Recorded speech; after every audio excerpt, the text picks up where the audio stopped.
Slide 1. Hi Claxton families of 3-5 students. We are putting out this presentation for you in order to provide you information and to answer questions you might have about student return for January 5th.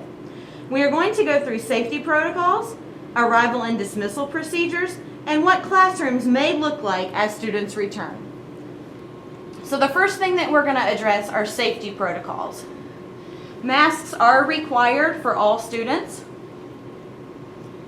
Every day, students or parents on behalf of students will have to answer health screener questions. This is the attestation form.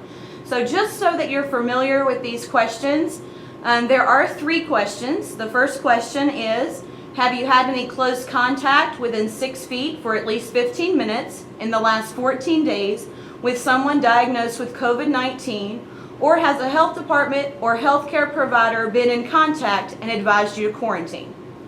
Question number 2, have you had any symptoms, fever, chills, shortness of breath, difficulty breathing, new cough or new loss of taste, smell, nausea, vomiting, upset stomach, diarrhea, headache, dizziness? And the third question that you will answer for your students every day is, since you were last at school, have you been diagnosed with COVID-19? You will have to answer yes or no to these questions, and you will have to do that daily in addition to a daily temperature screen. One of our safety protocols is hand washing. This will be done frequently during the day, and teachers will be going over the protocols and how to teach students to wash their hands effectively. This is a picture of the typical classroom here at Claxton this year and what it will look like with 6 feet of social distancing between the desks.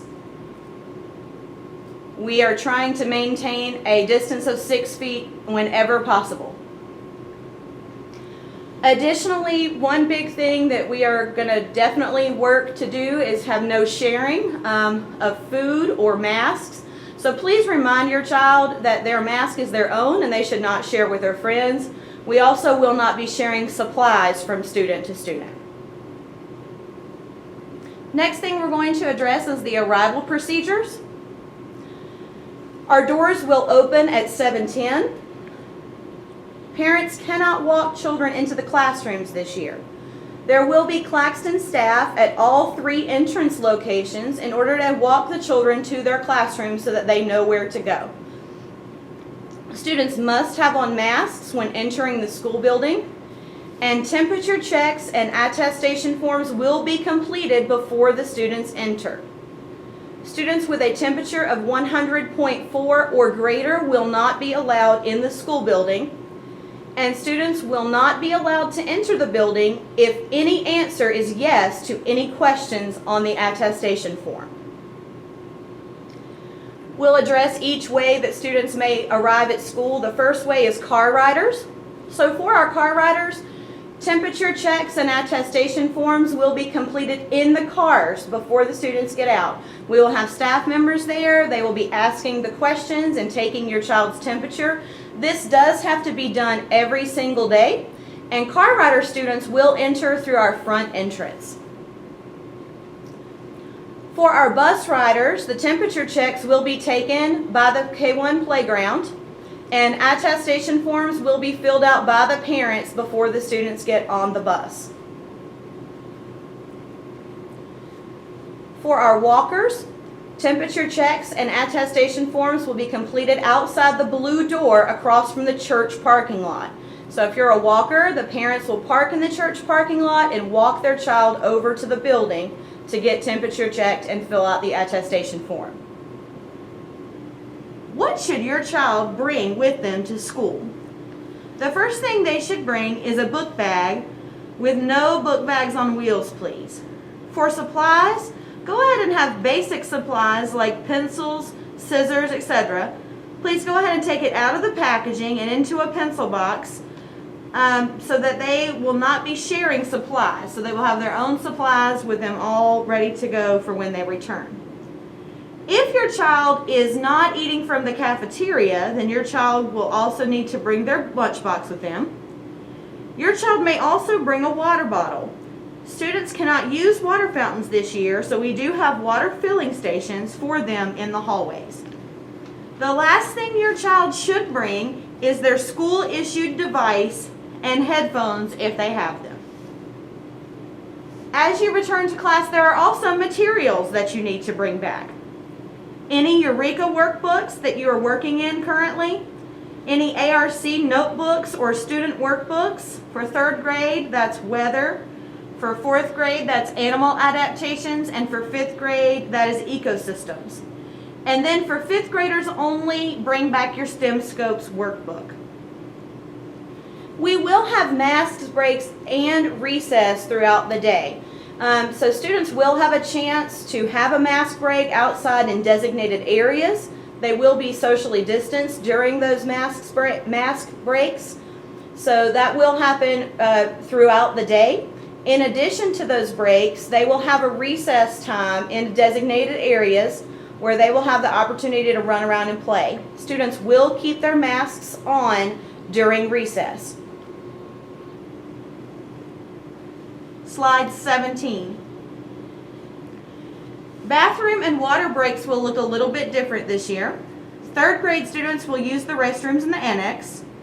4th grade students will use the restrooms on the main hallway. And 5th grade students will use classroom restrooms. The number of students in the restroom will be limited, and restrooms will be cleaned throughout the school day. Another reminder for water that water fountains will not be used. We will have water stations where students can fill their water bottles. Breakfast and lunch will be delivered to the classrooms. Students, of course, can bring their own lunch from home, and we will make sure that students are not sharing food during breakfast and lunch. What our classrooms may look like this year is definitely going to be different than what we're used to and what we've seen in the past. So just to give you an idea, before I go into this, I just want to remind you that we're going to do some samples and some examples for you, but just know that depending on the number of in-person students we will be teaching at each grade, that will determine the number of classrooms that we need. Classrooms are socially distanced, so we do need more classrooms for each grade level this year, and that's definitely going to look different than in the past. Our goal is to provide the best in-person education where students have in-person interactions with teachers and staff to answer questions and get the support that they need. Slides 21 and 22. Another thing that may look a little bit different is teachers and staff for this year. Depending on the grade level and the number of classrooms that we may need to have based on social distancing, students may have different teachers on the grade level for different subjects. 1 to 2 classrooms may be covered by another Claxton staff members, and teachers could teach one subject and live stream into other grade level classrooms. Remember, this does depend 100% on the number of classes that we need to have at each grade level. Additionally, teachers and staff members will be monitoring and providing support to all students in the classroom. There is a possibility that staff members may rotate classrooms each day to make sure that all students are seeing and interacting with all staff members. This is just an example of that for a grade level that might have 4 in-person teachers. So this is an example for maybe a typical Monday where we have 4 teachers and we have an additional staff member, so 5 rooms of students. So teacher A from the first room would teach Eureka, which is math, and then provide support for the students in that room for all the other subjects. Teacher B then would teach listening and learning from room 2, and they would then provide support for all the other subjects. Following that, teacher C with the students who are in their room, room 3, would teach CKLA skills and then provide support for all of the other subjects. Teacher 4 would teach science and social studies and provide support for all of the other subject areas. And then the additional staff member in room 5 would provide support for those students during teaching. Then on Tuesday, the staff members would rotate rooms, and that would depend on how many, how teachers are teaming, what that looks like at each grade level. So on this example, on Tuesday for this grade, the staff member would now be in room 1 providing support during the teaching, and then the teachers have rotated to the rooms accordingly, and they will be teaching their subject areas with a different group of students in front of them. Here are our procedures for dismissal. We will stagger our dismissal. Car riders will start announcing at 1:55. K2 walkers, bus riders, and vans will dismiss at 1:55 also. 3-5 walkers, bus riders, and vans will dismiss at 2:05. For our car riders, in order to help support social distancing, the parents are going to drive around the car rider line and staff will call out the student's name. Students will wait in the classrooms until their car is here, and then they will come out and get into the cars. If they have to wait outside, then they will be socially distanced as they wait. For walkers, parents, please social distance outside the blue door across from the church. Students will exit through that blue door. Bus riders, staff members will walk the student to each bus for dismissal. The last thing we want to talk about is the protocols that are going to be in place in the event of a COVID-19 exposure. So the first step is that any students, staff, or parents that test positive need to contact administration immediately. Our administration will contact GCS Central Office and Guilford County Health Department. Contact tracing will start, and that will be done by the health department, and the appropriate people will be notified about next steps.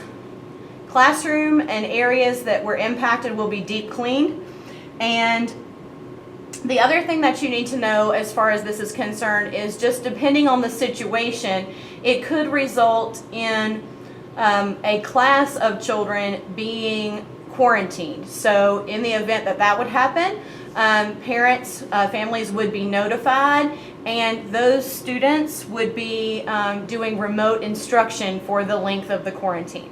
That would be determined by the health department and then communicated to you as quickly as possible.